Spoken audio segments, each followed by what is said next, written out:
Ladies and gentlemen, welcome to the Above the Bar podcast, where each week we belly up to the bar with a new guest, find out what they do, who they are, and what makes them great. So sit back, relax, and enjoy.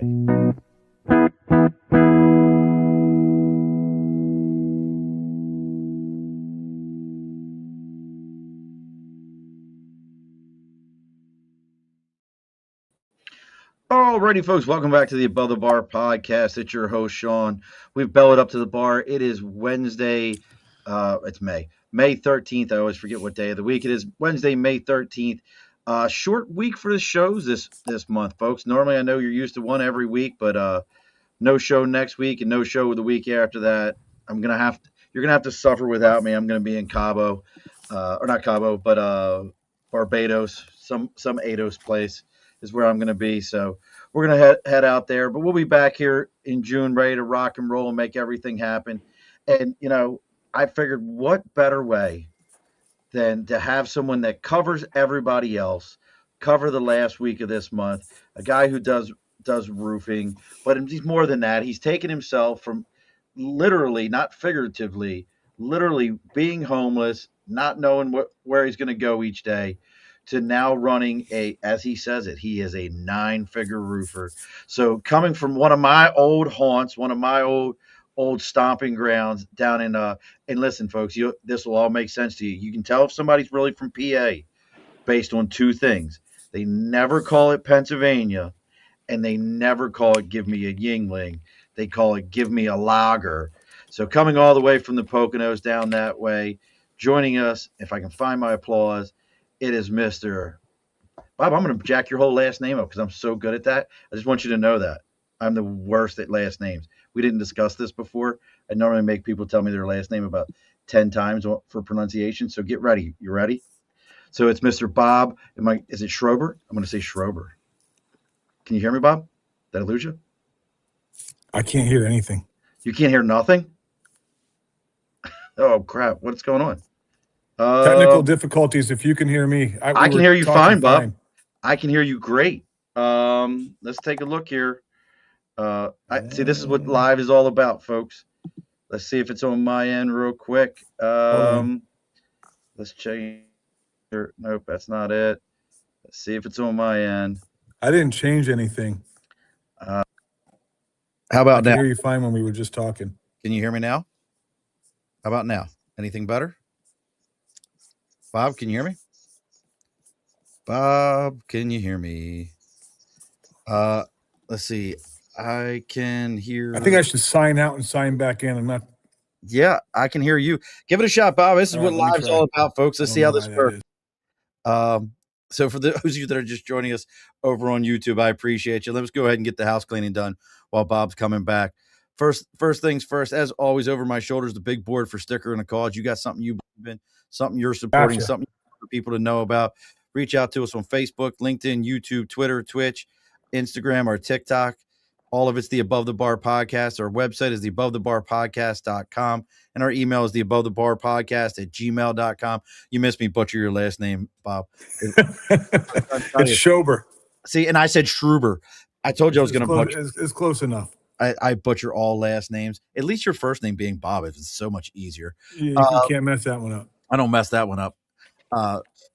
So that's how you can get a hold of us, folks. So if you got something you're supporting, something you want other people to know about, reach out to us on Facebook, LinkedIn, YouTube, Twitter, Twitch. We'll throw your sticker up here on the big board so everybody can see about it, and we'll talk about your little free advertisement. Also, we got to talk about the people that pay the bills around here, and that's Budget Blinds of East Greenbush, Hudson, Coxsackie, Schoharie, Delmar, Clifton Park. Did I miss anybody? And East Greenbush. North America's largest custom window treatment company. They're handling everything from blinds, shades, shutters, drapery, tint. Everything is custom made, fit for your windows. This isn't big box store, pull it off the shelf. Some guy hits it with a chop saw and you go, gosh, I hope this fits right. This is literally measured to your window, installed to your home just for you. It's not going to fit anywhere else right. It's not going to look anywhere else right. And folks are doing it in your home. And for this month, They're doing 20% off of all product, and anything you motorize, it's another 5%. And as always, folks, if you tell them you're there to belly up to the bar, they're giving you an additional 5% off of that order. So make sure you're reaching out to Budget Blinds of East Greenbush, Hudson Cooksaki, Schoharie, Del Mar, and Clifton Park, North America's largest custom window treatment company. All right, Bob, all that stuff is done. It's out of the way. How are things? Things are amazing. Couldn't be better. I'm in Pennsylvania. This is the state I grew up in, so it's good to be back. Bob is in like he showed it. He doesn't have, I don't want him to show it now because I ain't trying to blow nobody's spot up, but he's in like the coolest, largest basement I've ever seen for a man cave. That's not even like a man cave. That's like a man cavern. It's like beyond a man cave. Yeah, that's not like man cave. You expect like a room. I've got my high school jersey up on the wall or something silly like that. Like that place is it's cavernous almost. Like it is. You've got soundproofing panels in the ceiling. Here. I mean, that's incredible, brother. That's kind of sick. Yeah, that's wild. That's absolutely wild.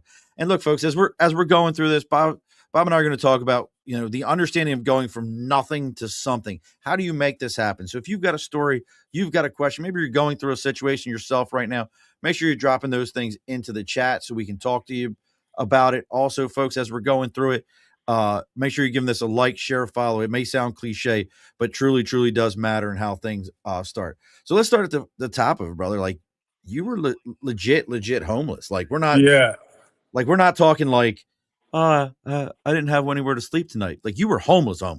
I mean, I had a van, so let's be clear. Okay, I was homeless on wheels.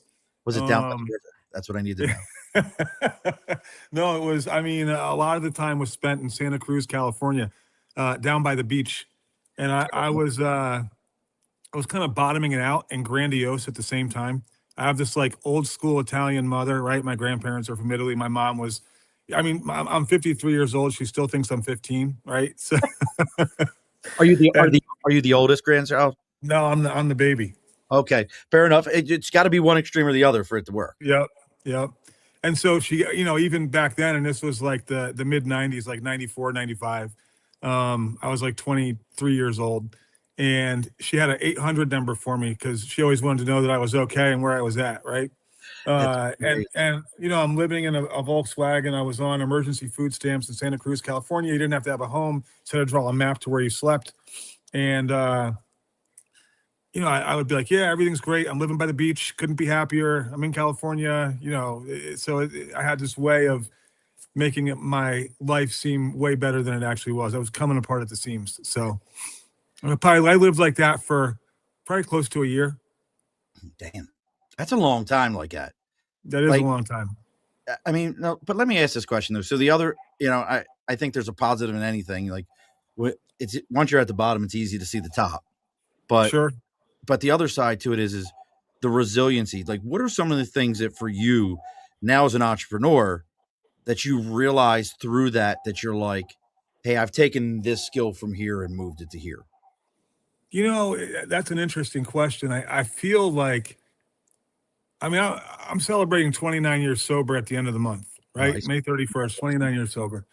And I'm bellied up to the bar as we speak, and I'm free from the obsession to drink. So that's a beautiful thing.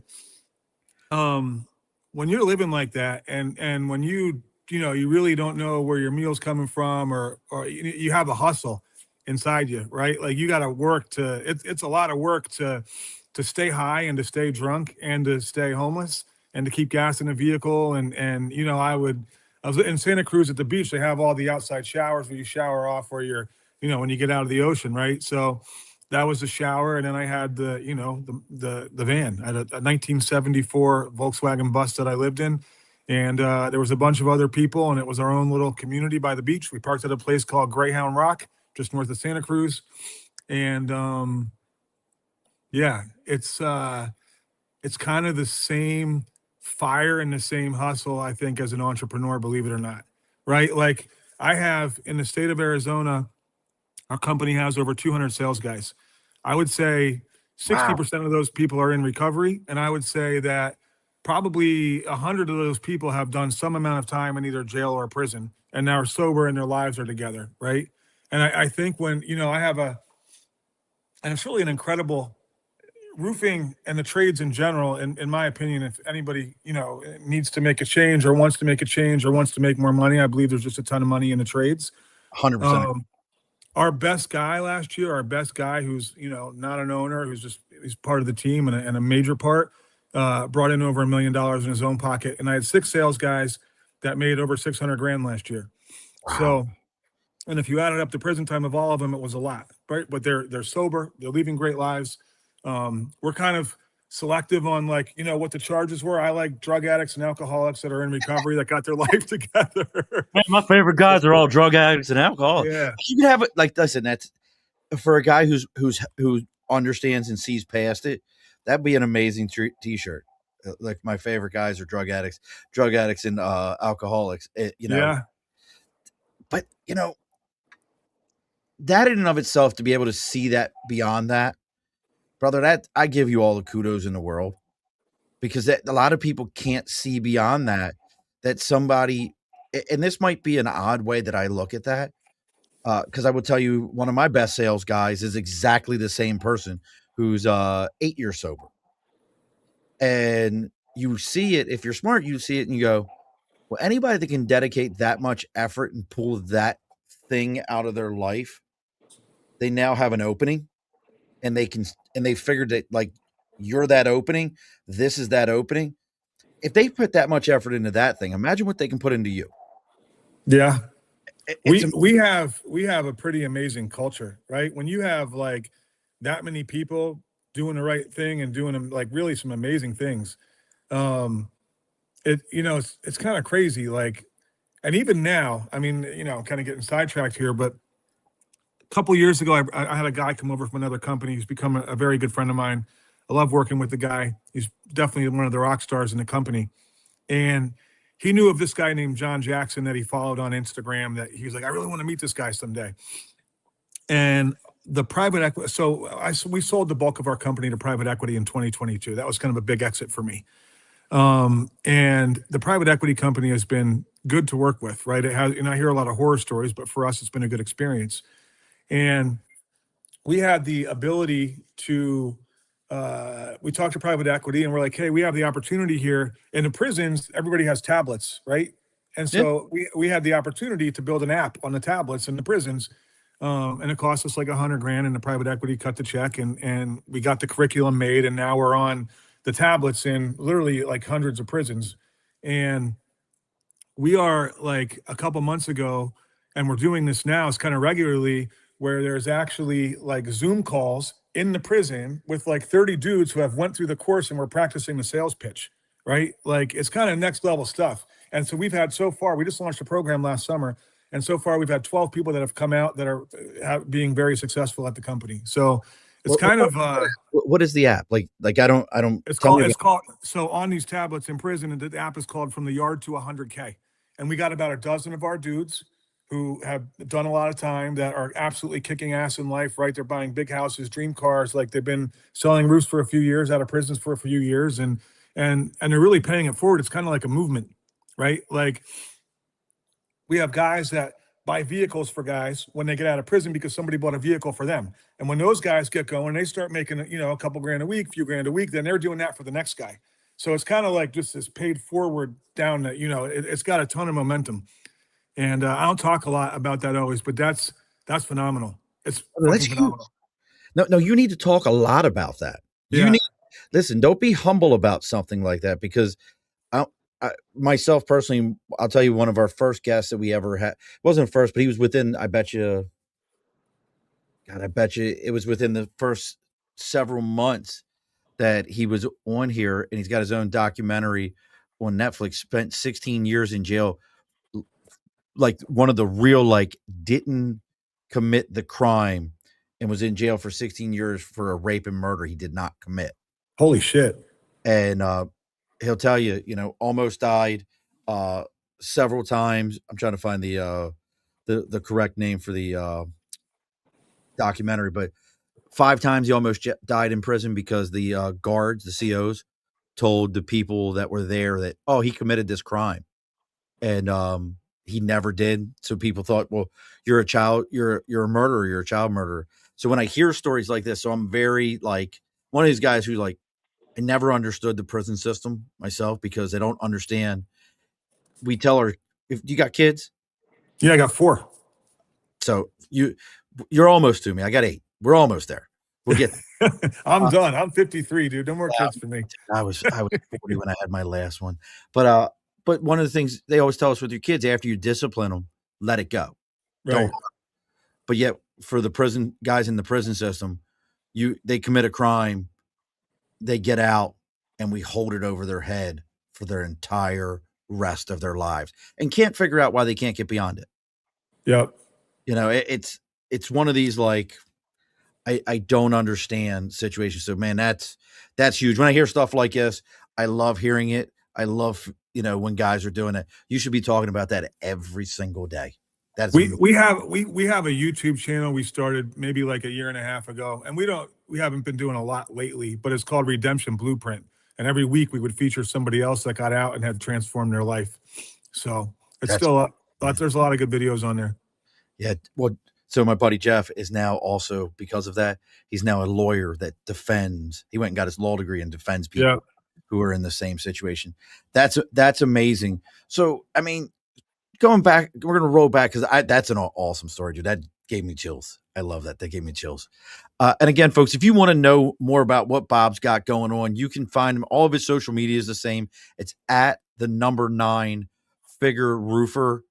If you look it up on any of your social media, Instagram, TikTok, it's all the same thing. It's at the number 9 figure roofer. See what he's got going on. If anybody's out there watching, you got questions, please let us know. So going back to this, so we spend a year, we're a homeless beach bum. we're a homeless beach bum for a year. Showering at, like, if you're going to shower, at least you're at good beaches to do it. I mean, let's be realistic about it. Yeah. What was the switch, man? Where did you flip the switch and go, yeah, I can't keep doing this?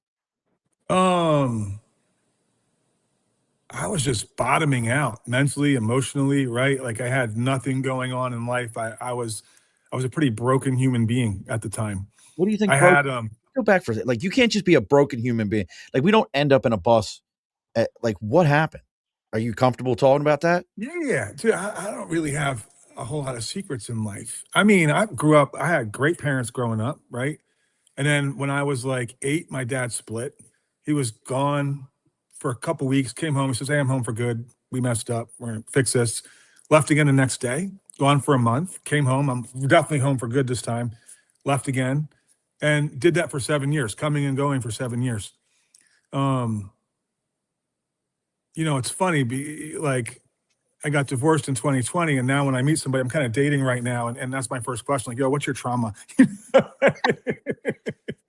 Because everybody's got some, right? Absolutely. I feel like, when my dad left, it was like losing my dad, my God, and my best friend all in one. At the same time, I had like my brother and sister are like 7 years older than me. And, they were starting to talk about smoking bowls and smoking weed, or, and there was like a couple kids in the neighborhood that I hear them talk about that. And I remember being like 10 years old and getting a book out of the library on drugs, and it had like people sniffing glue. And I was like, I'm going to sniff model glue. Right. And like at an early age, I started doing whatever I kind of could to get out of myself. I think, from the first time I smoked weed, I was probably 12 or 13. And I was smoking weed every day after the first time. Right. Wow. I kind of have that personality, which is good in business, right? When you have a goal and like, you're on fire for something, like I'm sprinting and I'm not stopping till I get there. But yeah, that was kind of, that just kind of like, it kind of shook the foundation, right? I would hear my mom crying in her room, whatever. I felt like this perfect kind of family that we had just came unglued. And like I said, I started early. I ran away from home at like 15. And I got picked up by the police. I only was like 60 miles away. I was sleeping in a shed. It was November, so it was cold in Pennsylvania. I went from Harrisburg to Reading, which is where I was from originally, and we were living in Harrisburg at the time. Police picked me up, and I was doing anything to get high, and ended up in a rehab. And then got sober for a little bit. I'm like, I'm too young to be alcoholic. I'm not going to say I'm a fucking alcoholic. I'm 15 years old, right? And then kind of like in and out of AA meetings and all that. And then just got, I got to that point where had periods of sobriety, and I would talk myself into, hey, I think I can go do this like a normal person, right? And lo and behold, I happen to have this phenomenon of craving that develops once I have a drink, that I have really probably little control over the amount that I take, right? And I don't know what's going to happen. I could wake up in some place, I don't even know where I'm at, right? So I kind of have that thing. If there's a gene, I got it. So I got sober in, May 31st of 1997. I was 24 years old, not quite 25, and I haven't had a drink or a drug since. I threw myself into Alcoholics Anonymous. I don't go like I used to, but I definitely hit a few meetings a month, and still got a sponsor, still help guys when they ask. And, I feel like it's my job to give back because it's given me a beautiful life. Dude, that's an incredible story. That's a movie.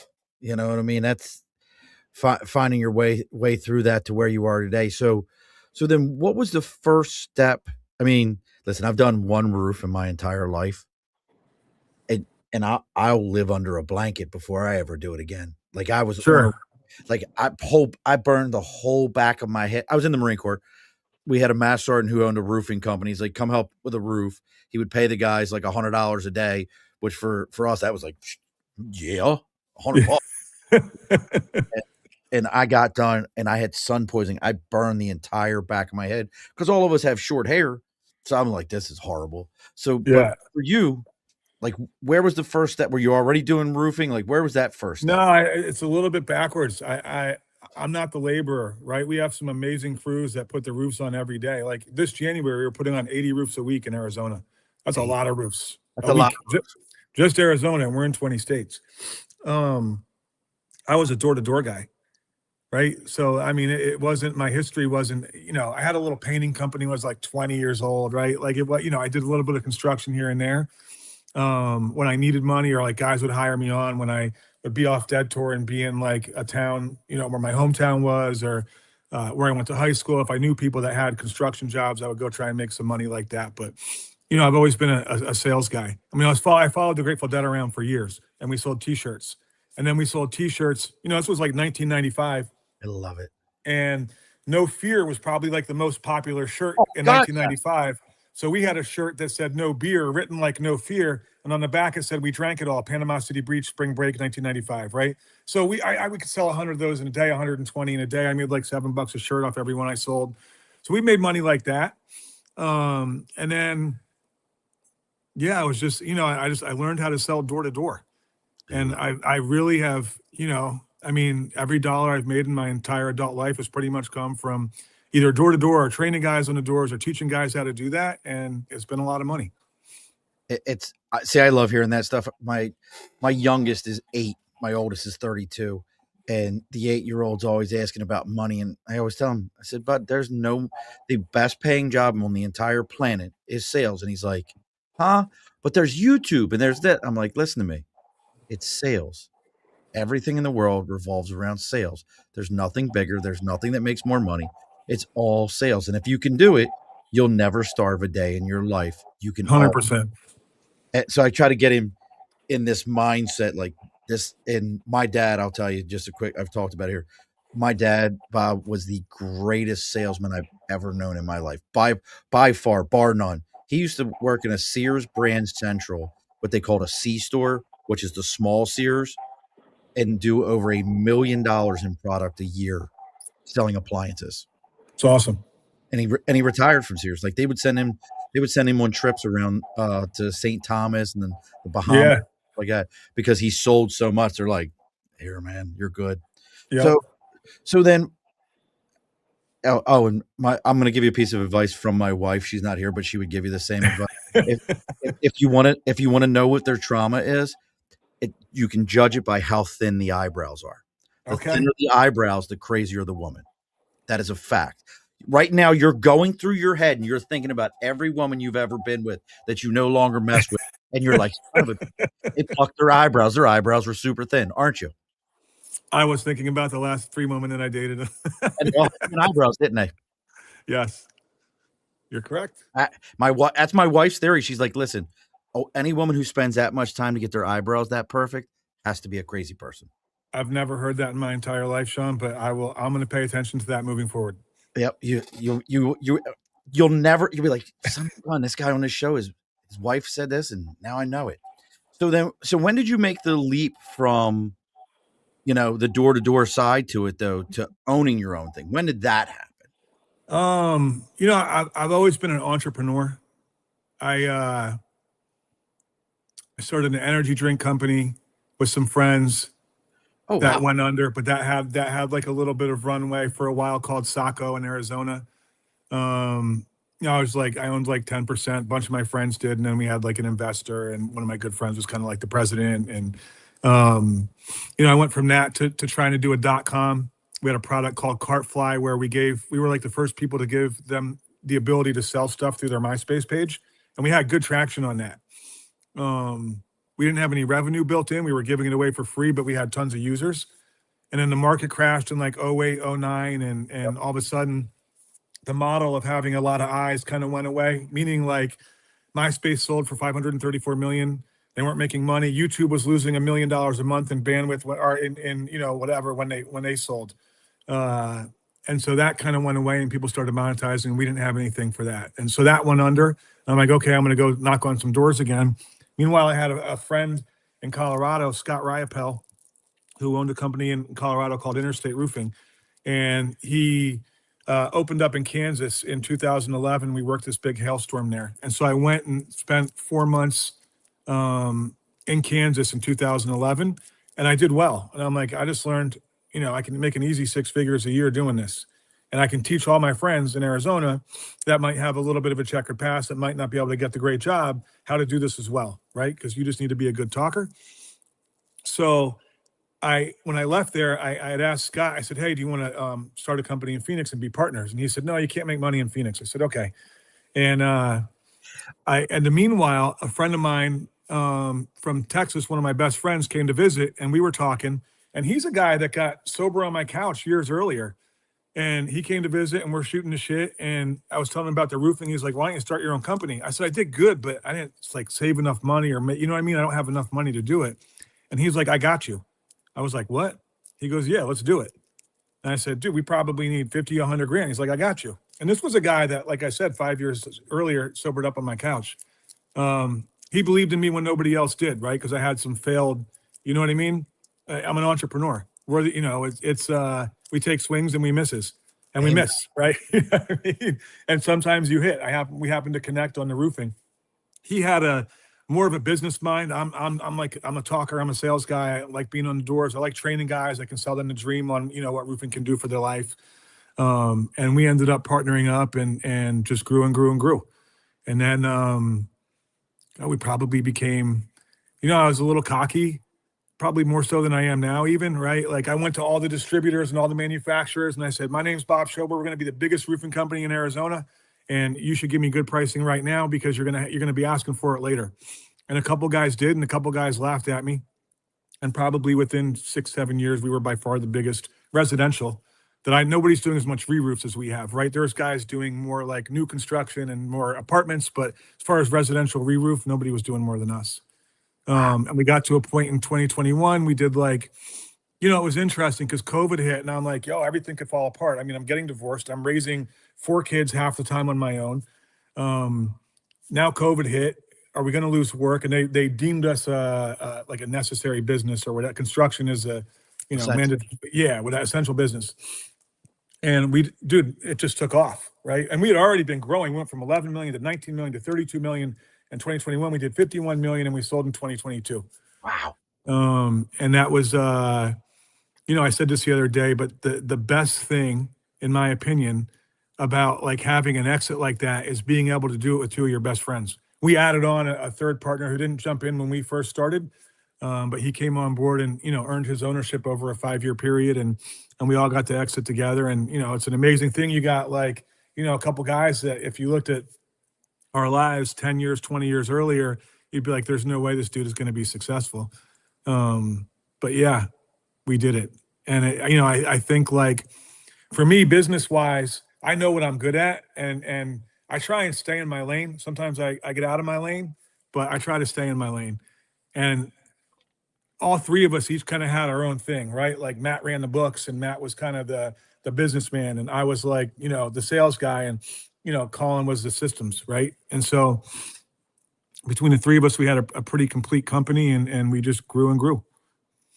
Wow. Again, folks, if you want to know what Bob's got going on, it's at the number 9 Figure Roofer. Brother, that's an incredible story. Like you, and as I'm hearing you, I'm thinking about the things you've already said to us about, you know, it all, the bottom was out of it. You were done.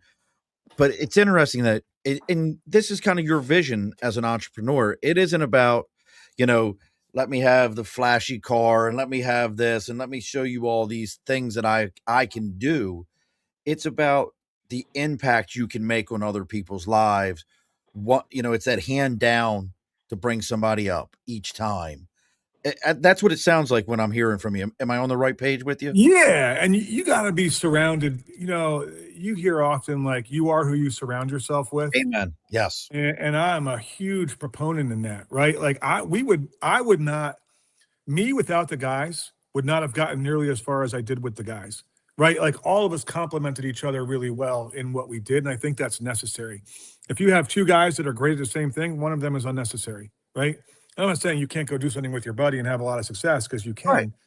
But that being said, you know, being able to have, you know, that type of support, and, you know, and that type of trust, right? I probably went years without saying, hey, what's in the bank account? I mean, maybe like quarterly we took, you know, dividends, but I never had to look, right? Because that was the trust that I had with these guys.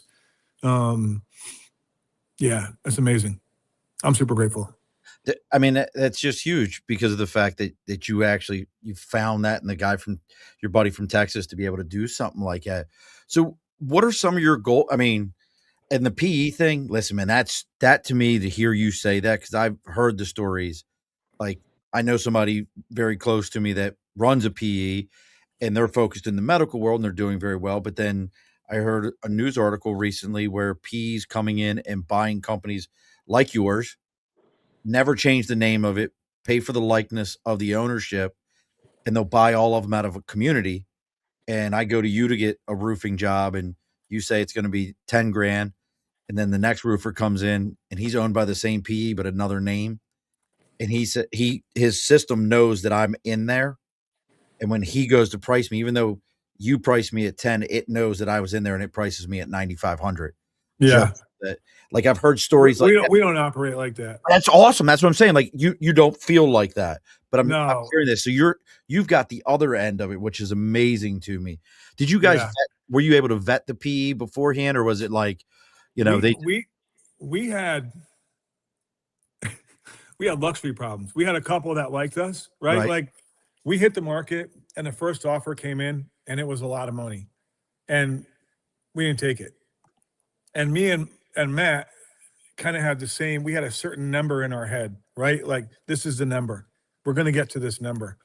And the longer time went by, the more people that came to the table. And as we just continued to do well, that number went up, right? And so probably 5-6 months after we hit the market, we were at a number, and we were about 7 million, 8 million away from the number we wanted to be at.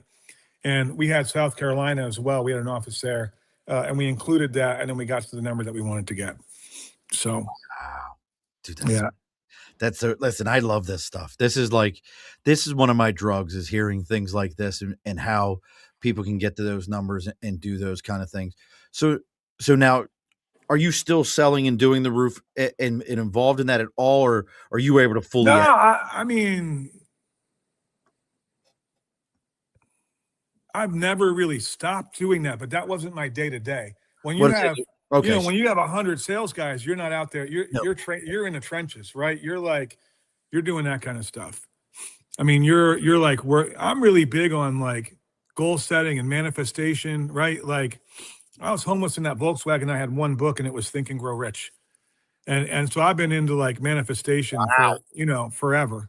I believe you have to know exactly what you're going to get, and that is coming no matter what. You know what I mean? I live by that stuff. Like, the law of attraction is incredible.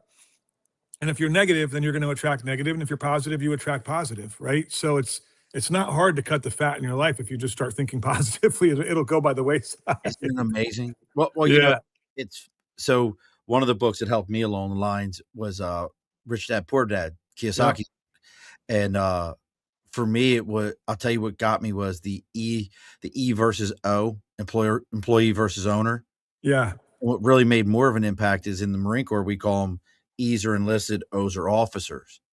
And they have a completely different mindset than we did.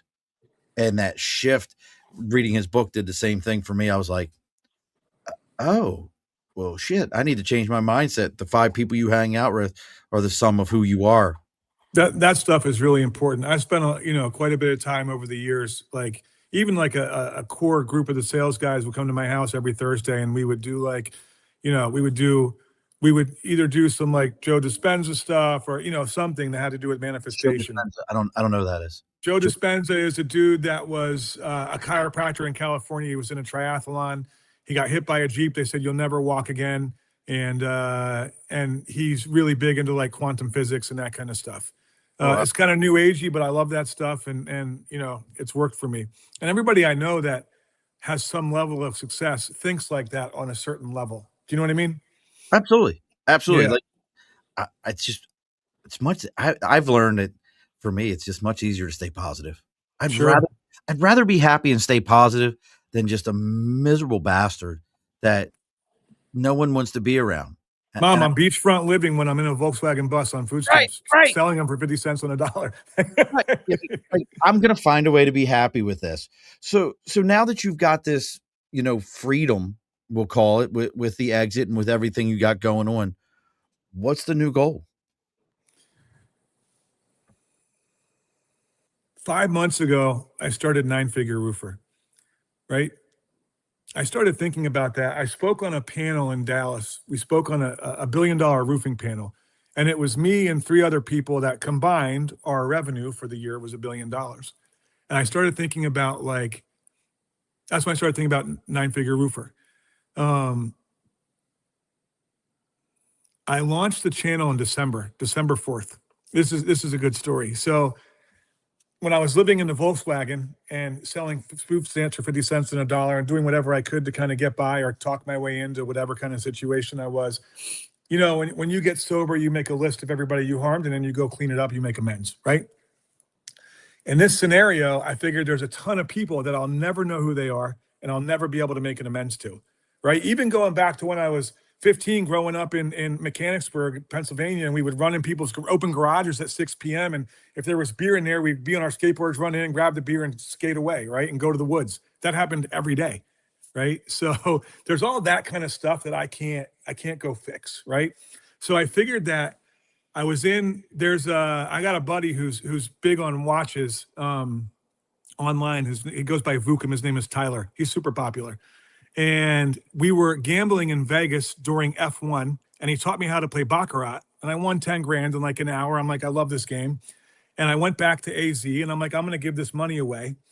And I'm going to do that to amend all the people, because I made all my other amends. I already cleaned up the past years ago. But there's this bulk thing.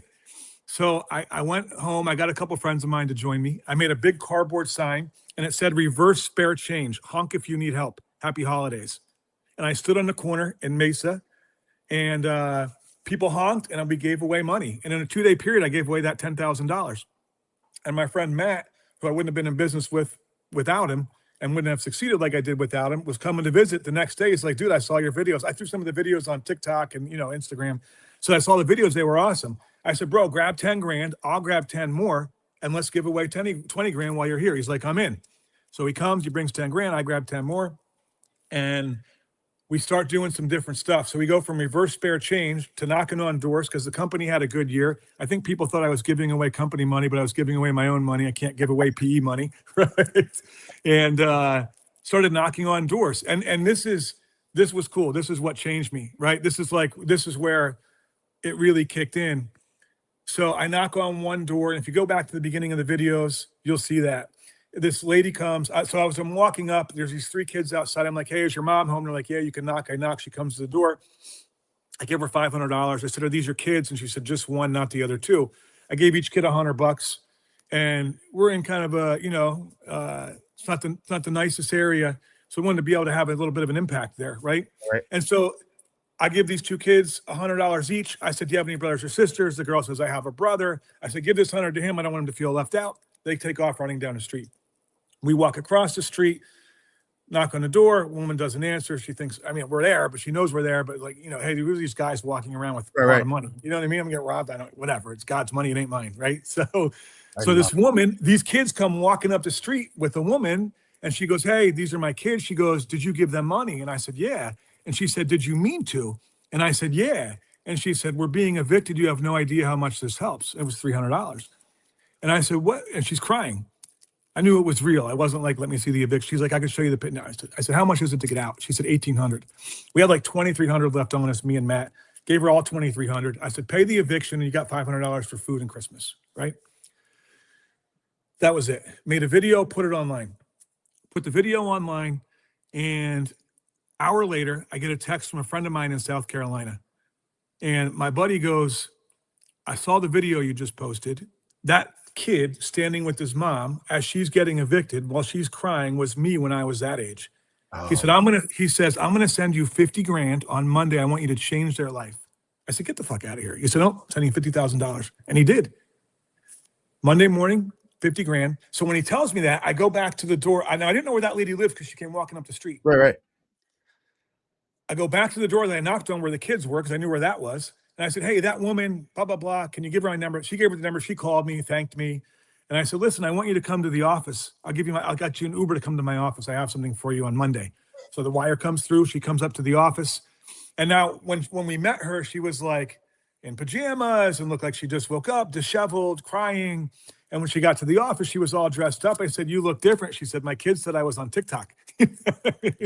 I said, "Well, it's a good." I said, "It's a good thing that you were, because a friend of mine saw it and we're going to hook you up." I said, "You paid the rent from the other day?" She said, "Yeah." I said, "Who's your property management company?" She tells me. I said, "Do you know the number?" She says, "Yeah, we call on the spot, put it on speakerphone." "Hey, sir, I'm going to help Carmen here pay the rent for the next year. How much is it?" "Bob, it's $1,550 a month. It's $18,600 for the year." I said, "Okay, we're going to get her a cashier's check, make it out to you. We want to cover the rent till January 1st of 2027. They were like, "That's awesome." So I went to Chase, got her a cashier's check, bought him a car. She didn't have one, for like $8,500, like a 10-year-old Honda, and gave her 22 grand in a check, and changed her life. And that moment when my buddy called me and told me that, I was like, "Yo, I'm going to do this full time." Because look at the change, right? Like, it's interesting too, because some people are like, "Oh, you do it for clout, you do it for views." Well, clout means to have influence over, and views, yeah, because you're spreading kindness. So if I can have some type of influence over people being kind, then I'm all about it, right? I spent enough years being a dirty guy living in a Volkswagen, right? It's the least I could do for the universe is to give back on some level. So that was like a turning point where I was like, I'm not like, at first I was thinking, I'm going to do this. I'm going to give away this 10 grand. Then we gave away the 20. And then I'm like, okay, I'm going to go till Christmas. But all of a sudden I start getting these DMs from all over the world. I mean, literally every country, that say, "You have no idea what these videos do for me. I'm having the hardest time in my life, and you get me through the bad days." Like, so much stuff, so much powerful stuff. There were times I would read these DMs and cry. And you can't, like, for the record, I get thousands of DMs a week. I can't even read them all. It's just not even possible. Right. And there's different kinds of people. So some people are like, "Yo, give me $100 or give me this, give me that." And some people are like, "Please have this. Can I have that?" Then you have people that are like, "I love what you're doing and I want to help." And then you got people that are like inadvertently, business. Like, we had like hundreds of applicants from around the country that applied for jobs from seeing the videos because they love the company and the work that we're doing. You know what I mean? Which was an unintended, inadvertent consequence of being kind, right? I wasn't thinking like, "Hey, this is going to help," like that. You know what I mean? I'm at a point now, and then some people think you make millions off the views, right? Dude, I've been doing this for 5 months. I have over 500 million views. I have 1 million followers if you across it on all platforms. I think I make like 9 or 10 grand a month off the videos. I give away $35,000 to $40,000 every month. So it's nowhere near, and I don't care if it gets there or not. I'm not going to stop doing it because the impact is too big. You know what I mean? And I'm sure someday it'll catch up to itself, but like, it's changed me. Like real philanthropy has changed me. I'm not the same person I was 5 months ago. I started thinking like the way you look at like the world changes. When you really start getting into I'll go anywhere. I'm not afraid to go anywhere. You know what I mean? I'm in Arizona. I'm covered with tattoos, and everybody in Arizona has a gun. You know what I mean? So you're not. It's not like you're in California where you're going to get cars. You know what I'm saying? It's not. Different. It's not the same.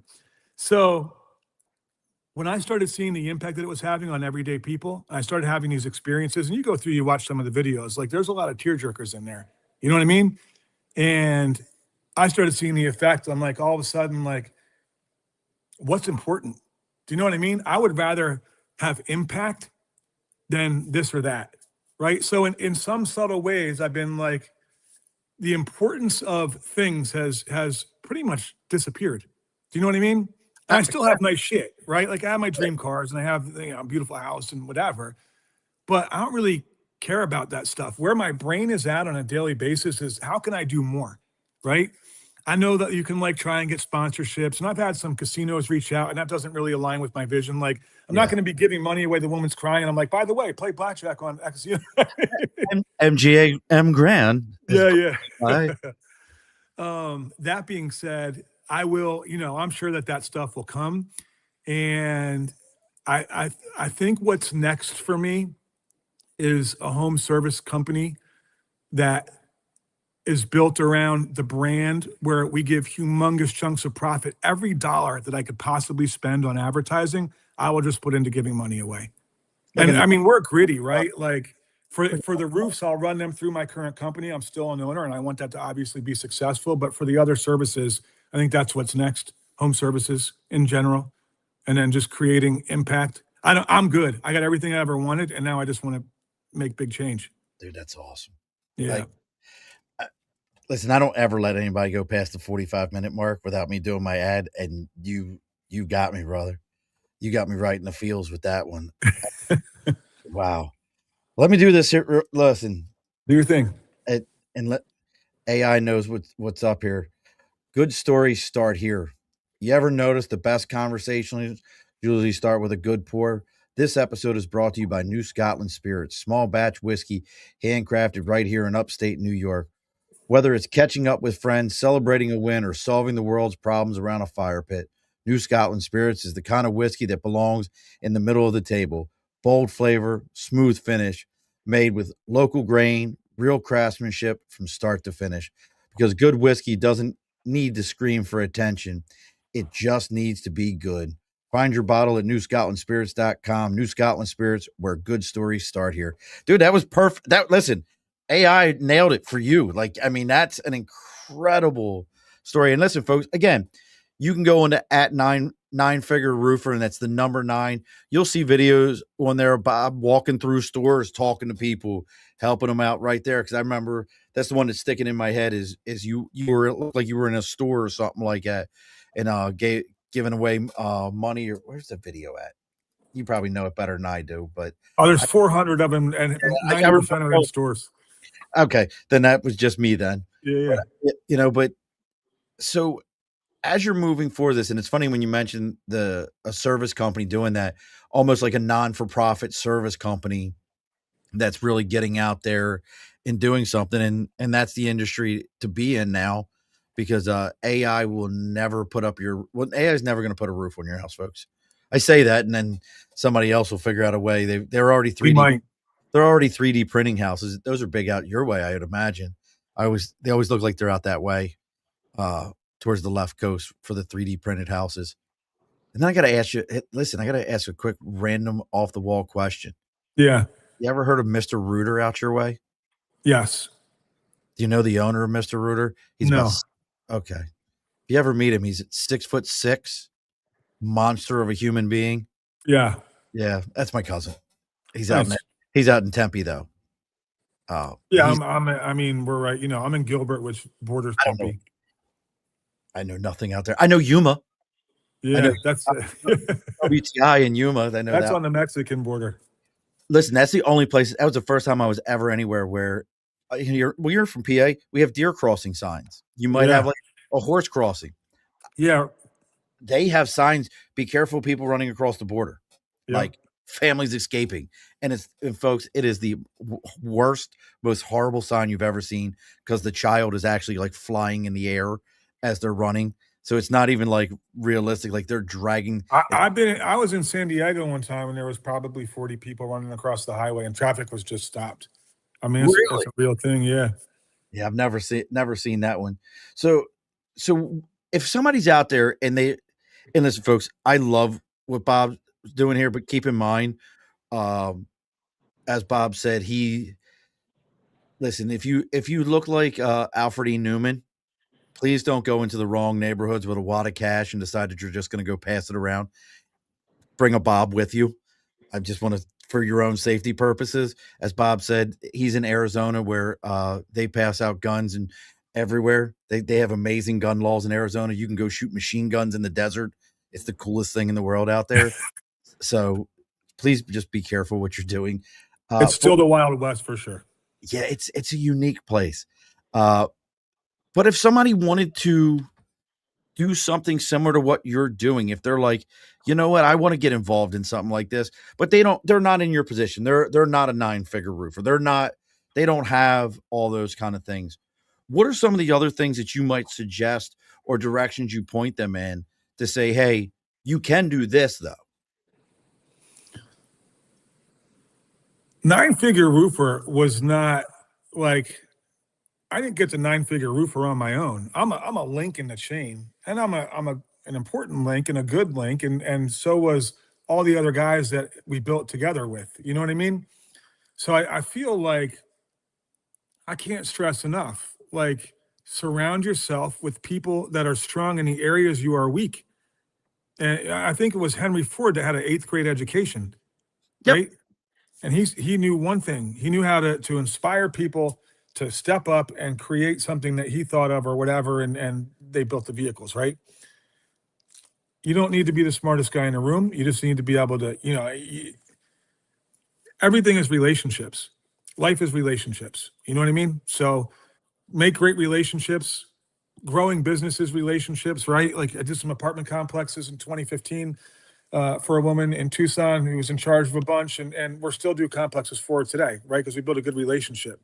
So I think if you're starting, it's who you're with, and if you're the smartest guy in the room, you're in the wrong room. If you're the richest guy in the room, you're in the wrong room. That's a true statement, right? So find people who are going to elevate your game, and stay by those people. You know what? I've heard the if you're the smartest guy in the room, you're in the wrong room. But I've never heard the richest guy, and I like that even better.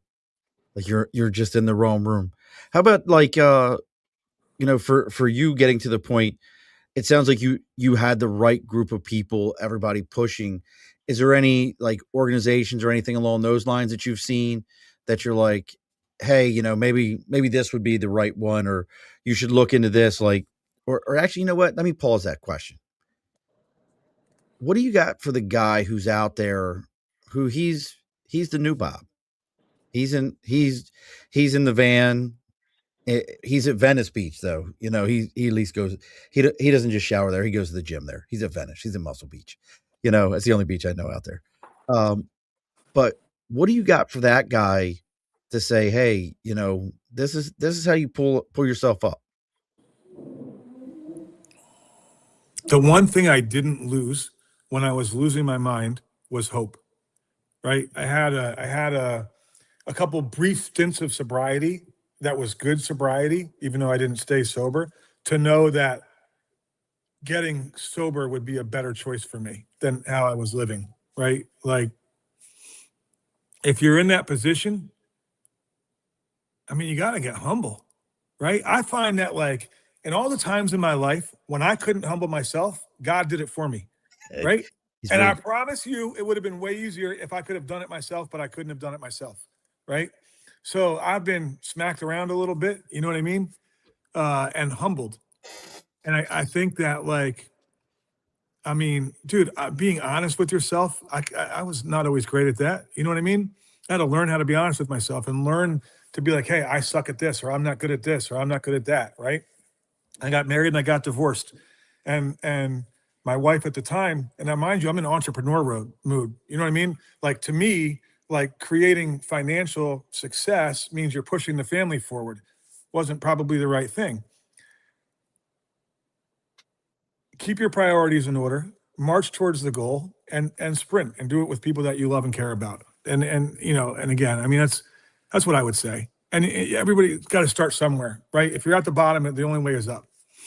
And don't lose hope. I think that's the most important thing. And don't quit before the miracle happens, right? Like, that's a big deal. There's a story. It's funny you say don't quit, and I always forget the guy's name, but there's a story. The guy ended up like as the like head of the Treasury Department or something like that at one point in time, but he owned a gold mine, and he dug the gold mine in California, and he dug and he dug and he dug and he dug, and never hit anything, and was like, "There's nothing here. I'm going to go back east and I'm going to start my life." He sold his gold mine.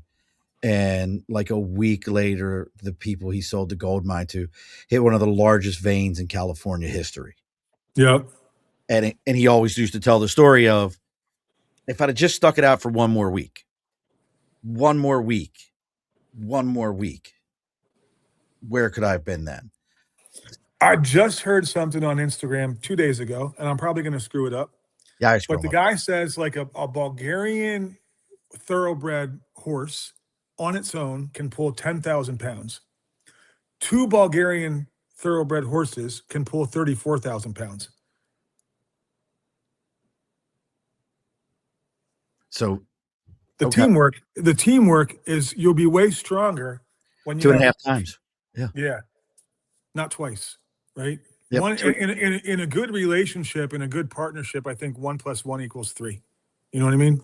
Yes. So. Nope, I get it. Now look, folks, again, one more time. If you want to know what Bob's going on, get involved, see what he has happening. Again, it's the number 9 figure roofer. You can find him on Instagram. You can find him on TikTok. And we are hiring. If you go to roofcareer.com, just www.roofcareer.com. We're in 20 states. We're hiring in 20 states. And we train, if you do what we tell you to do, you'll be successful. Is it mostly, is it when you say your guys are hiring, is it like guys up on the roof? Is it sales guys like you? It's sales guys. Sales guys. Yep. So I probably should have asked that because I was curious. I wanted to ask it. So did you guys sell for other roofing companies, or you actually had the roofers? Does that make sense? No, we sub out the work. Okay, so you sold the work, and then you had subcontractors that came in. Sales and marketing. Love it. God. Yeah. Dude, that's the. I didn't want the inventory. We didn't want the inventory. We didn't want the equipment. We didn't want the headache. And look, our subs make an incredible amount of money, right? The subs do really, really well. You got guys putting on 80 roofs a week. I promise. A lot of people are like, oh, the guys up there working. Look, they make us look good, and they're paid well for it. Brother, listen. That gets the second one because that's even smarter. That is the work smarter, not harder mindset. I don't know why my lasers aren't working right now. There we go. That is the true work smarter, not harder mindset. Go out, measure it, sell it, and then let somebody else go do the work. That is genius. Well, look, folks, as I always like to say here, if you found us through Bob or Bob through us, make sure you give it all a like, share, follow. As I mentioned, next week we're going to be taking 2 weeks off. It's the first time in 6 years I've ever taken 2 weeks off. So we're gonna do it, but I'm gonna suffer. If you guys need to find me, I'll be in Barbados. You're welcome to reach out and find me there. I've never been there, so hopefully I don't have to call Bob to come and rescue me in Barbados. I'll be in Costa Rica. So everybody keeps telling me like that's the spot to go now. Is like so many Americans are like moving to Costa Rica. Like it's like the spot. And from they say from Cali, it's easy to get there. Like it's I'm still the beach bum, just not homeless, right? Like now the place on the beach is way nicer. Yeah. You don't have to walk down the street to a hose to shower off. Well, look, folks, when we do come back on June 3rd, it's going to be with a gentleman by the name of Kevin Baker. He has found a way to the merging of acquisition of physician practices. So he's got a PE. He actually picks up physician practices. So we're going to be talking about that. We've had his dad on, Alan Baker, before, who's very involved in like the BNI networks around the capital region in New York. You got any roofing jobs up here in New York? You doing it out here? No, we're not. We're not in New York. We're huge in the Midwest, Utah, Arizona, New Mexico, Texas, Colorado, Illinois, Iowa, Georgia, Florida, South Carolina, North Carolina, Alabama, soon to be Tennessee, soon to be Nice. Nevada. Tennessee's everything, man. Tennessee's just blowing up as a state. But don't log off on me afterwards, Bob. We got to talk for just a moment after the show. No problem. At the end of every episode, the guest always gets the final word. So what's our final word for tonight? Count the blessings. Be sure to push your stool in. This has been a Second Front podcast presentation found on Apple, Spotify, and wherever podcasts can be found.